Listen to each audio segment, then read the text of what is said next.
Kemudian juga pada penutup dari Pak Anwar Abbas, silakan Pak. Ya, kalau bagi saya ya, negara tidak boleh mentolerir praktik LGBT.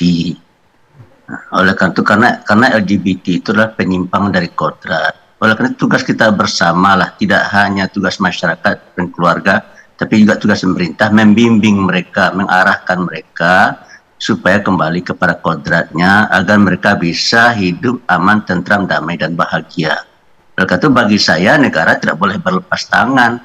Oleh karena itu juga lah sebabnya mengapa saya tidak mentolerir ada konser Coldplay, karena kalau seandainya konser itu kita perbolehkan, maka berarti kita memberi ruang kepada gerakan LGBT untuk mempromosikan perilaku menyimpang tersebut gitu.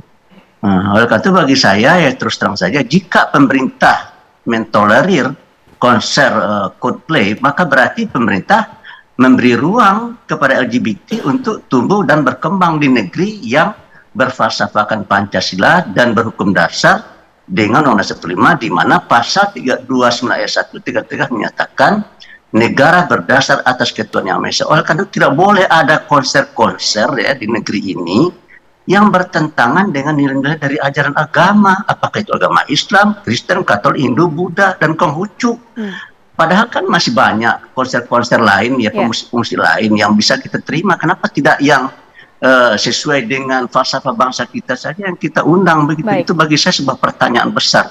Ada apa dan mau apa negara ini? Gitu. Padahal dampak dan implikasinya luar biasa ini.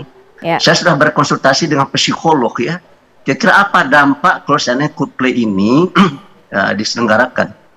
Kata mereka begini, kalau para pendukung fanatiknya Pak Abbas, mereka akan meniru segala tingkah lakunya serta pandangan dari para pemain Coldplay ini.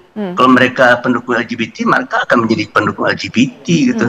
Dan yang paling merisaukan para psikolog adalah anak-anak remaja yang sedang mencari jati diri. Maka tidak mustahil ya anak-anak remaja kita akan terpengaruh oleh Coldplay ini, konser musik ini, sehingga akhirnya ya LGBT di negeri ini tumbuh dengan subur dan berarti.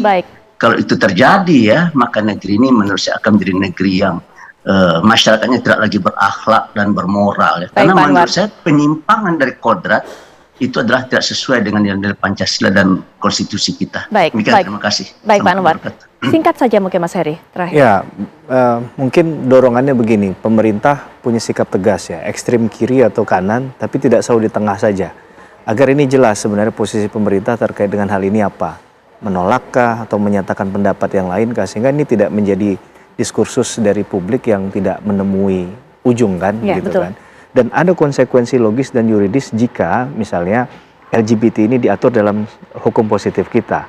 Karena bicara tentang regulasi, di ujungnya ada penegakan hukumnya. Harus difikirkan betul ini, masalah SDM, masalah katakanlah penumpukan perkara terkait hal ini, bagaimana penyikapannya. Jangan sampai ada regulasinya, tapi penegakan hukumnya ternyata tidak kemudian selaras dengan regulasi itu sendiri.